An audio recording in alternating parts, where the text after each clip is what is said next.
नमस्कार बच्चों, Divyanshi online classes में आप सभी का स्वागत है। आज हम हिंदी पढ़ने वाले हैं। गद्यखंड 1। आप कोई भी बच्चा सभी जान ही रहा होगा, चित्र देख रहे हैं। कोई भी बच्चा ऐसा नहीं होगा जो इनको नहीं पहचान रहा होगा। सभी बच्चे इनको जान रहे होंगे। तो आज हम इन्हीं के बारे में पढ़ने वाले हैं, जो आपका हिंदी पाठ का पहला जो है निबंध में है। ठीक है, निबंध में दिया गया है। तो थोड़ा पहले समझ लेते हैं। हमारा जो देश भारत है, हम सबों का देश भारत जो है, यहाँ पे बहुत सारे धर्म के, जाति के, भाषा बोलने वाले, अलग अलग तरह के, विभिन्न तरह के लोग रहते हैं, निवास करते हैं, जैसा कि हम सब जानते हैं। तो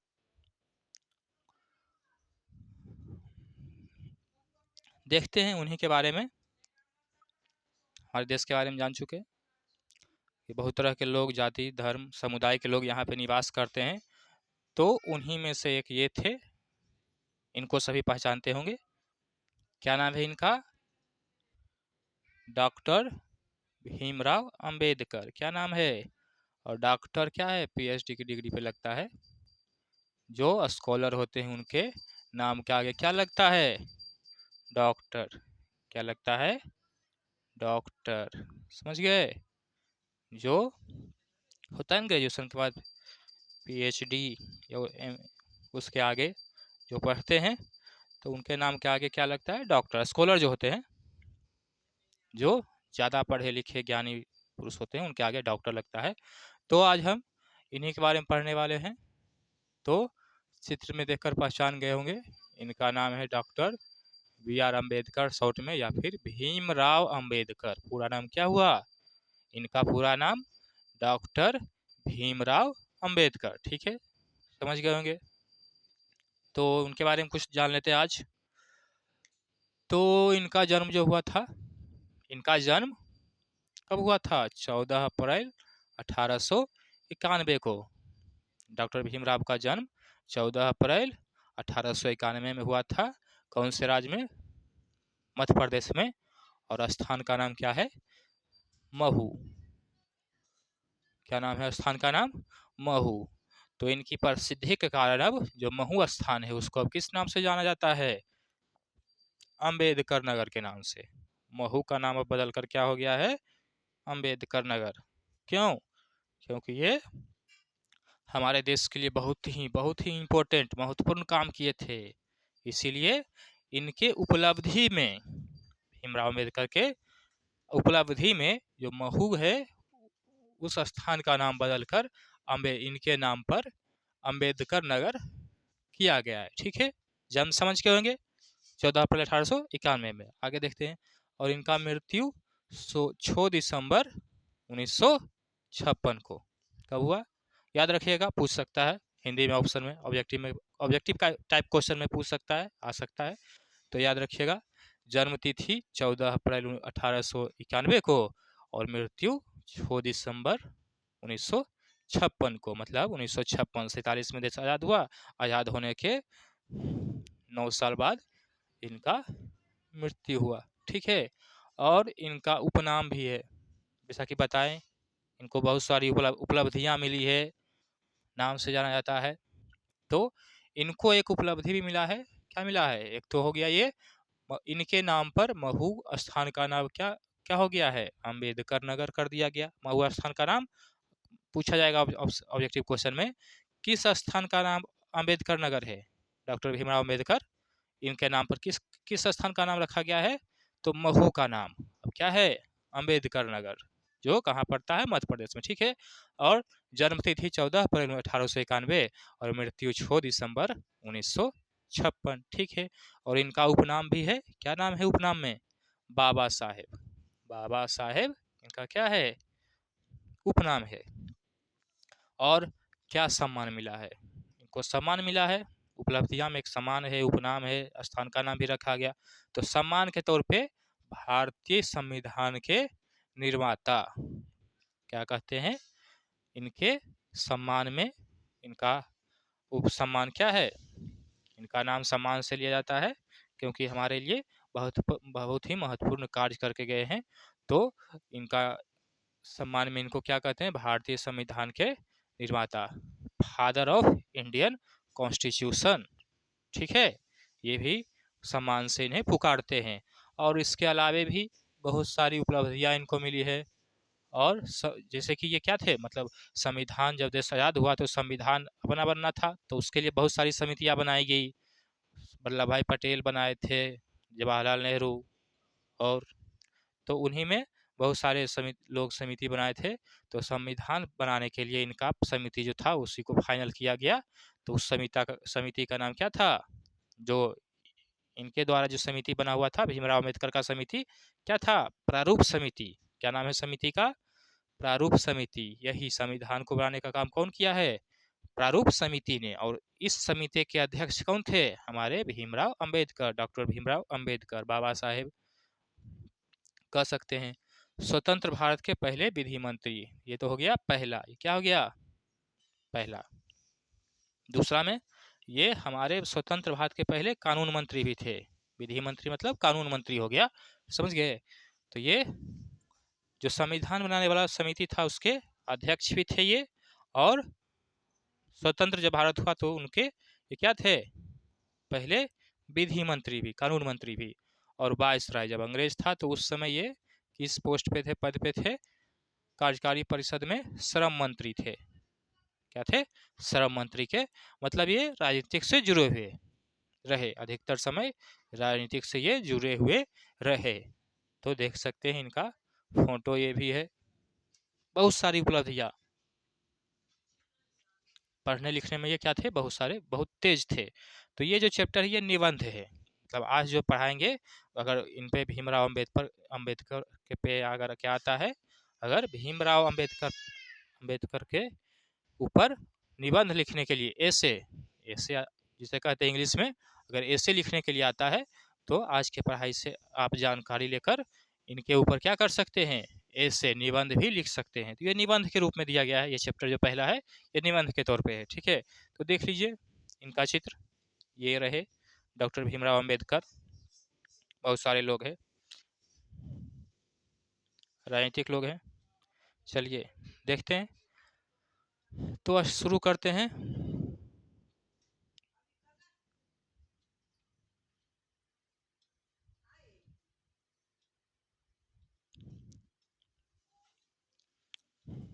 थोड़ा सा और जानकारी ले लेते हैं। तो जान चुके हैं कि इन्हें डॉक्टर भीमराव अम्बेडकर को क्या सम्मान से पुकारा जाता है? हमारे मतलब भारत के संविधान निर्माता के रूप में इन्हें पुकारा जाता है, डॉक्टर भीमराव अम्बेडकर को। और इन्हें क्या था, बचपन में ही मतलब पढ़ने में, ये बता चुके हैं, पढ़ने में ही पढ़ने का शौक था और पढ़ने में तेज भी थे। शुरुआत से ही, बचपन से ही, ये छोटे थे तभी से ये पढ़ने में बहुत तेज थे, मतलब पढ़ना इनको पसंद था। तो उच्च शिक्षा के लिए, मतलब चूंकि ये पढ़ने में तेज थे तो आगे की शिक्षा के लिए ये कहाँ गए थे पढ़ने के लिए? ये पढ़ने के लिए विदेश भी, पढ़ने के लिए ये विदेश तक गए। और कौन सा यूनिवर्सिटी से? कोलंबिया यूनिवर्सिटी में पढ़े थे। क्योंकि ये क्या थे, एक दलित परिवार से थे, मतलब गरीब गरीब परिवार। तो पैसे की आर्थिक समस्या थी इनको, तो जाना चाहते थे आगे की पढ़ाई, मतलब बहुत पढ़ना चाहते थे, पढ़ने में तेज थे। तो जितना भी पढ़ाई था अधिकतर ये पढ़ लेना चाहते थे। तो इनका मन था कि कहाँ जाकर पढ़े? कोलंबिया यूनिवर्सिटी में ये पढ़ना चाहते थे। और चूंकि ये क्या थे, दलित परिवार से थे, तो आर्थिक समस्या के कारण इन्हें समस्या झेलना पड़ा, मुश्किलें आई आर्थिक समस्या में। तो इनकी मदद, किनकी?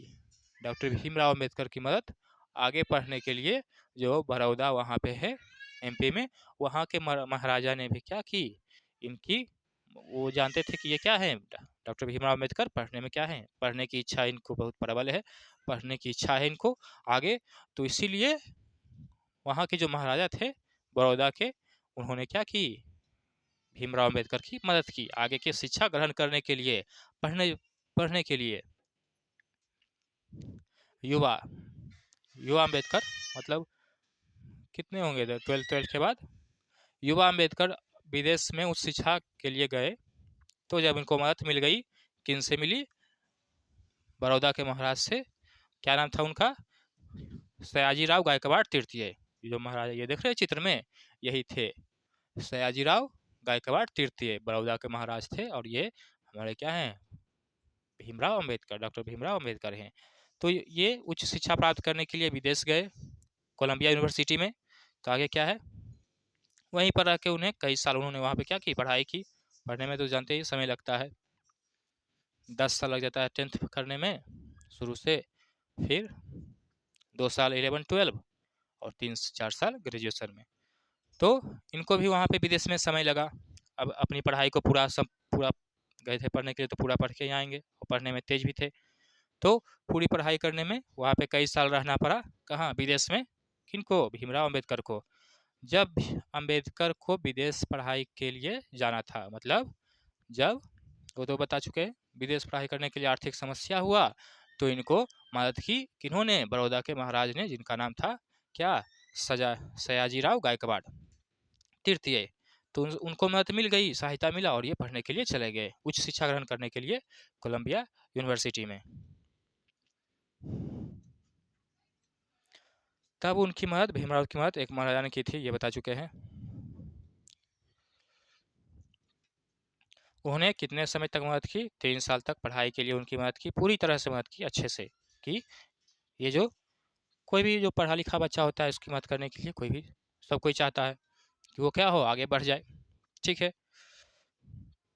और जब इनकी शिक्षा पूरी हो गई, भीमराव अम्बेडकर की शिक्षा पूरी हो गई, तो वो वापस अपने स्वदेश लौटे, भारत देश लौटे।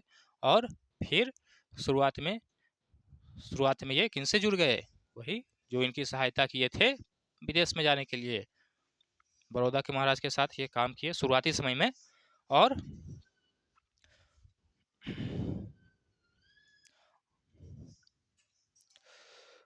यहीं पे कुछ समय तक काम किए, और फिर इन्होंने वकालत की भी पढ़ाई की, और वकालत भी की।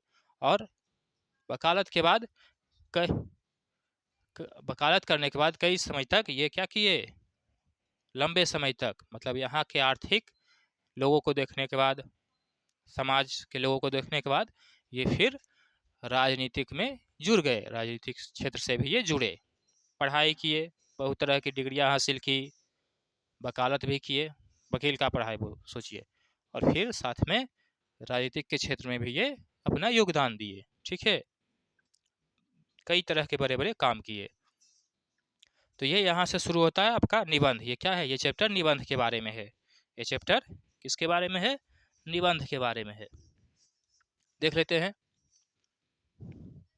उनके जीवन और कार्यों पर एक नज़र देख लेते हैं कि क्या क्या उनके जीवन में क्या क्या हुआ और क्या क्या कार्य किए डॉक्टर भीमराव अंबेडकर। ठीक है, इन्हें बाबा साहेब के नाम से भी जाना जाता है, बता चुके हैं, उपनाम है।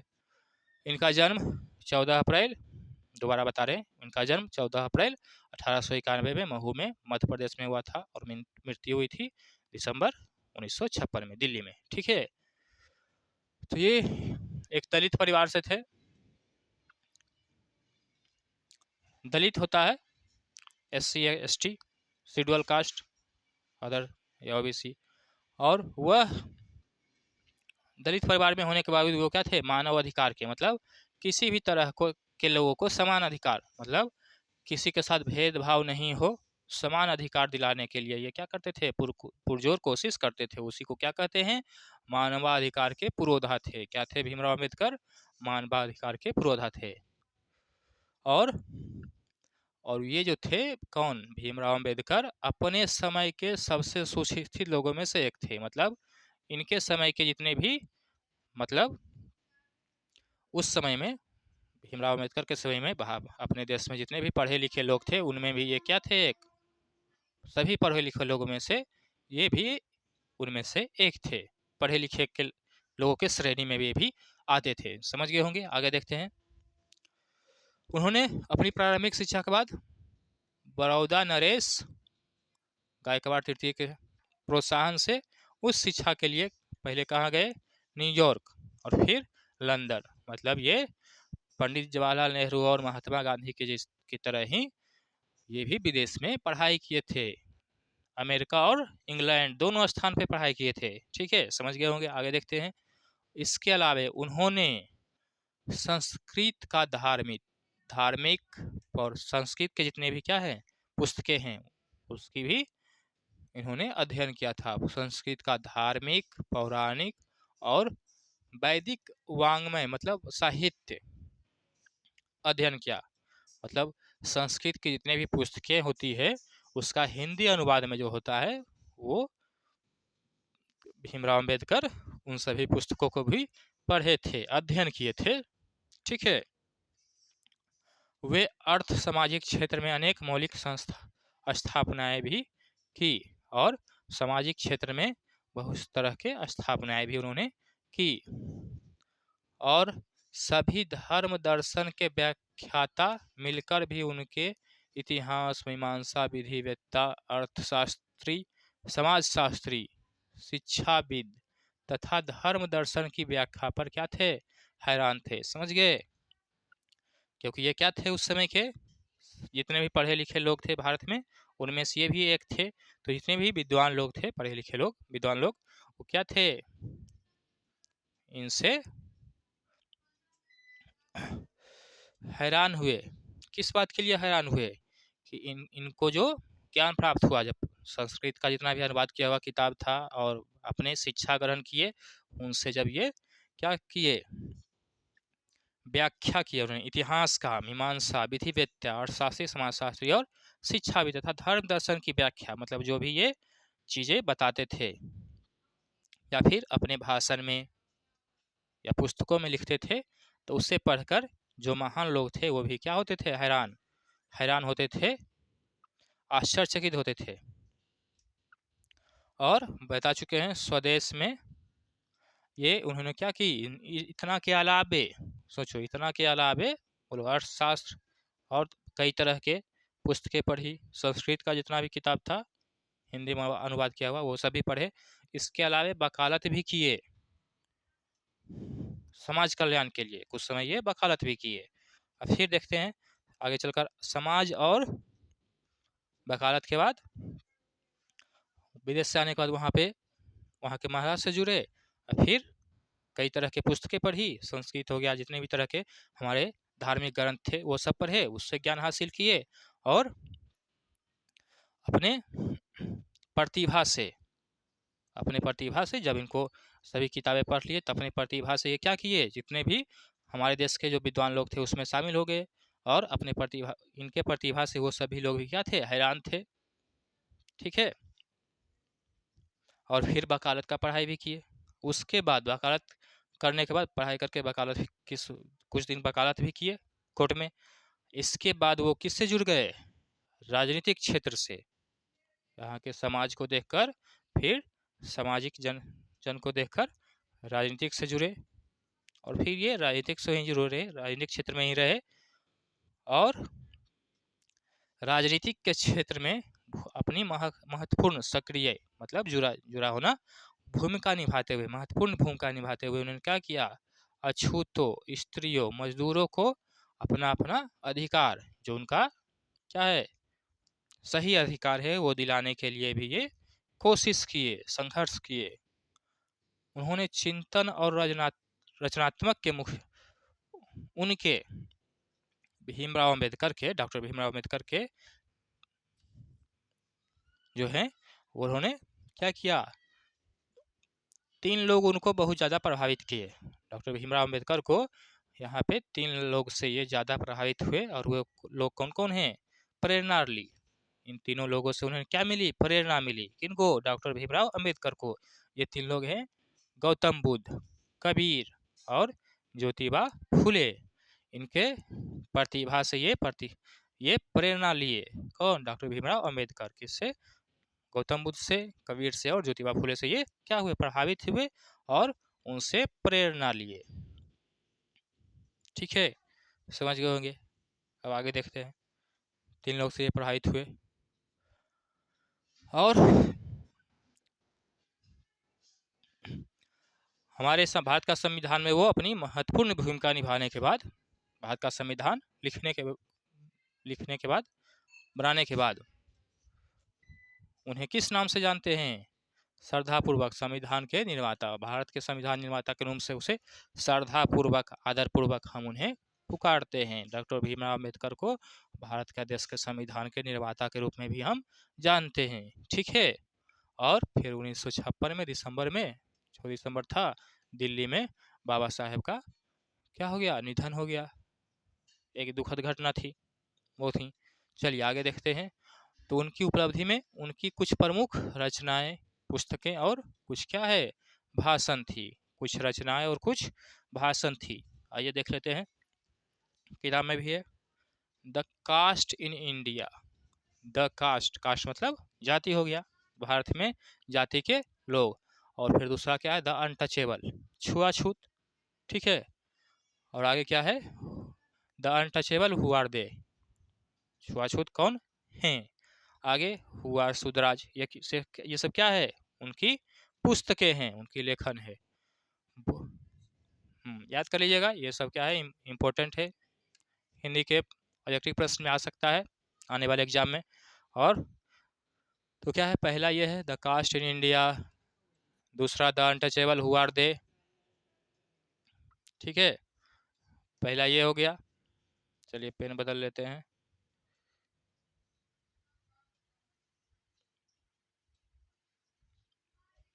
पहला क्या है? उनकी कुछ प्रमुख रचना और भाषण जो है, पहला है the caste in India. The caste in India,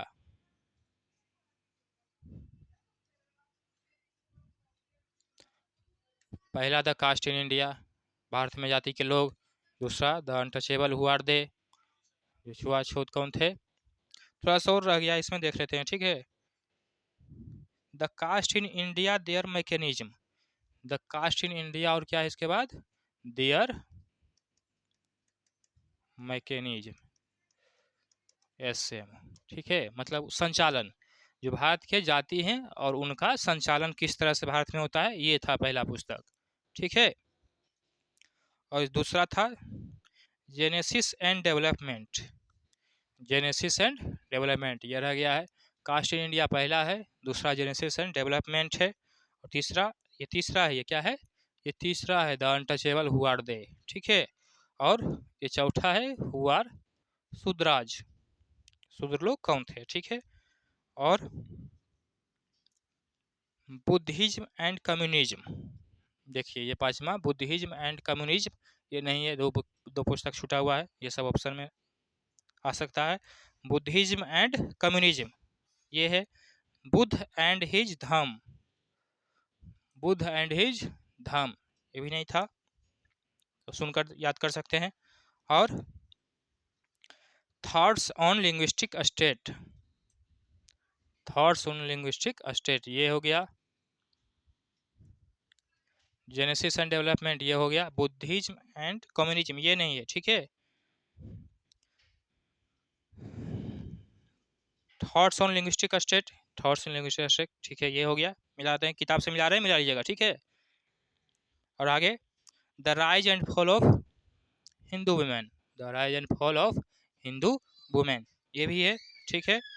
annihilation of cast, क्या है? एनिहिलेशन ऑफ कास्ट, ये लास्ट वाला था, सब मिला चुके हैं। तो ये सारी पुस्तकें डॉक्टर भीमराव अंबेडकर की रचनाएं हैं, पुस्तकें हैं, और कुछ इम्पोर्टेंट है, ये सब क्या है? इम्पोर्टेंट है, जो याद कर लीजिएगा अच्छे से। ठीक है। ऑब्जेक्टिव वाले क्वेश्चन में ये पूछ सकता है। चलिए, पुस्तक हो गई, आगे देखते हैं। हिंदी में उनका संपूर्ण वाङ्मय, वाङ्मय मतलब साहित्य हो गया, लिटरेचर।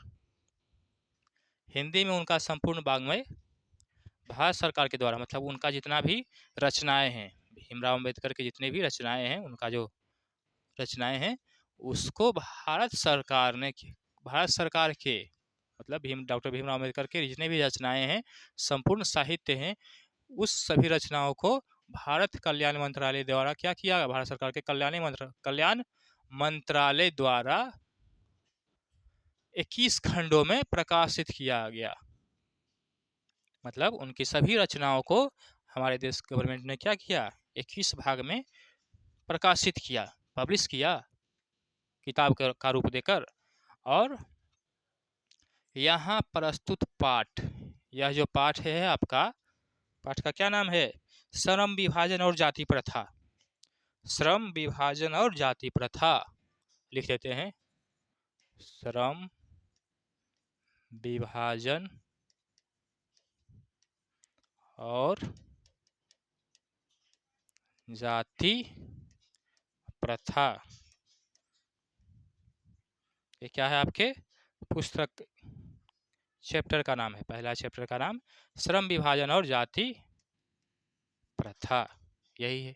ठीक है, तो यह जो पुस्तक का जो टाइटल लिया गया है, जो श्रम विभाजन और जाति प्रथा है, यह जो पाठ है डॉक्टर भीमराव अंबेडकर या बाबा साहब कह सकते हैं इनको, के विख्यात भाषण, इनका जो भाषण था, ये पीछे पढ़े हैं, एनिहिलेशन एंड कास्ट था ना पीछे, सबसे लास्ट वाला, यहीं आया देखते हैं, सबसे एनिहिलेशन एंड कास्ट है ना, ये दिया हुआ लास्ट में।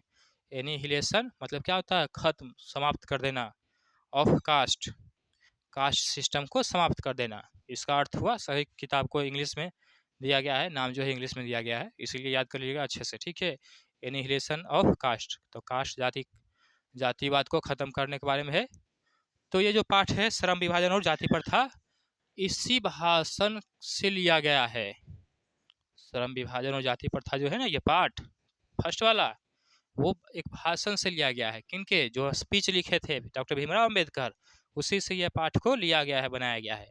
पहला पाठ आपका 10वां का। तो कास्ट के ललय सिंह यादव द्वारा किए गए हिंदी रूपांतर, यहाँ पे कुछ छूट गया है, देखते हैं। यह जो पाठ है ये श्रम विभाजन और जाति प्रथा, भीमराव बाबा साहेब के एनिहिलेशन ऑफ कास्ट जो स्पीच था, भाषण था, के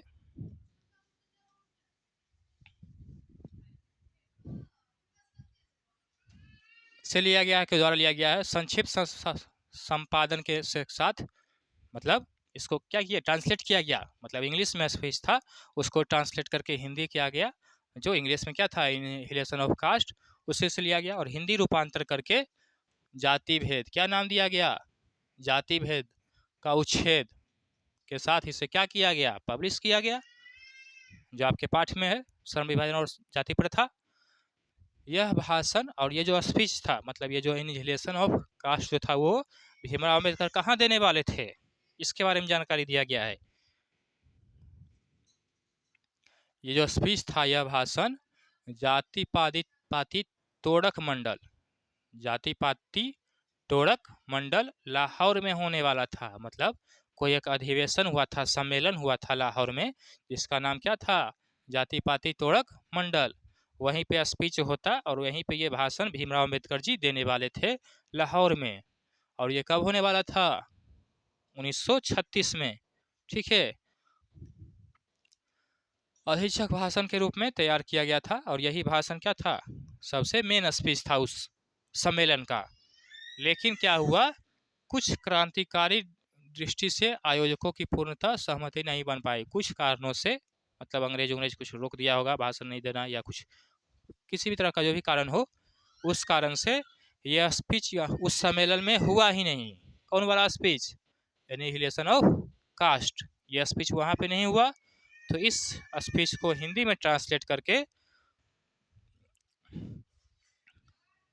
किसके द्वारा? ललय सिंह यादव के द्वारा हिंदी में ट्रांसलेट करके, और इस स्पीच का नाम क्या दिया गया हिंदी में? जाति भेद का उच्छेद, समाप्ति, और प्रकाशित किया गया। वही आपके पुस्तक में है, किस नाम से? श्रम विभाजन और जाति प्रथा के नाम से। वो थोड़ा सही है, पूरा स्पीच नहीं होगा, उससे लिया गया है आपका पाठ, इस स्पीच से लिया गया है। तो वहाँ पे ये भीमराव अम्बेडकर जी जो थे वो स्पीच नहीं दे पाए, और तो ये स्पीच एनिहिलेशन ऑफ कास्ट वहाँ पे हो ही नहीं पाया। और सम्मेलन क्या कर दिया गया? कारण से, क्रांतिकारी दृष्टिकोण से वो सम्मेलन को, ये वाला जाति पाटी तोड़क मंडल लाहौर में जो होने वाला था 1936 में, ये हुआ ही नहीं, और सम्मेलन स्थगित हो गया, आयोजन समाप्त कर दिया गया। तो बाद में बाबा साहेब ने इसे, बाद में भीमराव अम्बेडकर ने क्या किया? इससे स्वतंत्र पुस्तिका का स्वरूप दे दिया कि ये कोई, ये स्पीच को क्या कर दिए कि सभी न्यूज़पेपर में दे दिए कि कोई भी इसे क्या कर दो, ट्रांसलेट करके या इंग्लिश में उसे पब्लिश कर दो। तो प्रस्तुत आलेख में वे भारतीय समाज में श्रम विभाजन के नाम पर मध्ययुगीन अवशिष्ट संस्कारों के रूप में बरकरार जाति प्रथा, तो ये फिर वे ये भाषण के बारे में इतिहास दिया गया है कि ये वो वहाँ पे लाहौर में नहीं हुआ, तो ये सभी को क्या कर दिए, स्वतंत्र रूप से दे दिए, किसी को भी कि इसे कोई भी पब्लिश कर सकता है। इसके बाद डॉक्टर भीमराव अम्बेडकर स्वतंत्र रूप से राजनीतिक क्षेत्र में जुड़ गए, राजनीतिक क्षेत्र में पॉलिटिक्स में शामिल हो गए, और फिर वहाँ पे क्या किए, जाति प्रथा के लिए और इसे समाप्त करने के लिए, भेदभाव को ख़त्म करने के लिए बहुत सारे प्रयास किए अथक कोशिश किए। जैसे कि जाति प्रथा जो विद्यमान था, मानवीयता, नैसर्गिक न्याय, मतलब समान न्याय दिलाने के लिए सामाजिक सद्भाव, समाज में सबके के प्रति समान भाव हो, ये सब समान दृष्टि हो, समान विचार हो, और जाति प्रथा के विषमतापूर्ण, और जाति प्रथा में जो विषमतापूर्ण अलग अलग क्या है नज़रिया है सबका, वो भी समाप्त हो, और सामाजिक आधारों पे सब एक रूप से रहे। रूढ़ पूर्वाग्रहों और लोकतंत्र के लिए उसकी अस्वस्थकर प्रकृति पर भी यहाँ पे एक संक्षिप्त विवेचना का दृष्टिकोण उभर सकता है। यहाँ पे और भी चीज़ें आ सकती है, लेकिन शॉर्ट में इतना ही हो गया। फिर इसके बाद चैप्टर शुरू होता है आपका श्रम विभाजन और जाति प्रथा। इसके आगे तो दृष्टिकोण से बहुत बहुत सारे कार्य किए, राजनीतिक क्षेत्र में भी, जिस क्षेत्र में भी बाबा साहेब रहे वे उसको बेहतरीन करने की कोशिश किए। लोकतंत्र के लिए उनकी भागीदारी क्या है, डॉक्टर भीमराव अम्बेडकर की भागीदारी लोकतंत्र के लिए हमारे संविधान में बहुत ही क्या है, शिक्षाप्रद है, बहुत ही इम्पोर्टेंट है, हमारे लिए महत्वपूर्ण है, सभी के लिए, पूरे देश के लिए, संचालन के लिए ये इम्पोर्टेंट है, महत्वपूर्ण है। तो इसके अगले क्लास में हम पढ़ेंगे जाति प्रथा और क्या है, श्रम विभाजन और जाति प्रथा और श्रम विभाजन, ये चैप्टर का नाम रहेगा आपका, जो टाइटल है, तो यही पढ़ेंगे। तो ये क्लास यहीं समाप्त करते हैं, और आप सभी दिव्यांश ऑनलाइन क्लासेस से जुड़िएगा, और जो भी जानने वाले होंगे सबको बताइएगा। यहाँ पे 10th क्लास की अच्छे से तैयारी कराई जा रही है, बेसिक से, ठीक है, ठीक।